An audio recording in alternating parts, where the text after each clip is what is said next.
Inuulit-ulit ko po yung short video clip ng prayer meeting ni Daniel Rason, mga kapatid. Natatawa po ako, bakit? Kasi ang sabi niya, pagka yung iba na yung ikinabubuhay sa itinuturo, dapat ng kahit hindi mo tiwalag yan, tiwalag na.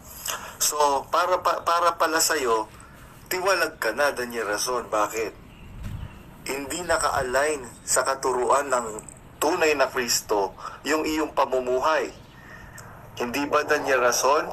Buhay pa ang asawang hapon ng asawa mong pokpok na si Arlene Ruga Rason. Kinuha mo na siya, nag-live-in na kayo. Hindi ba totoo na ang birth certificate ni Abigail ay Ruga?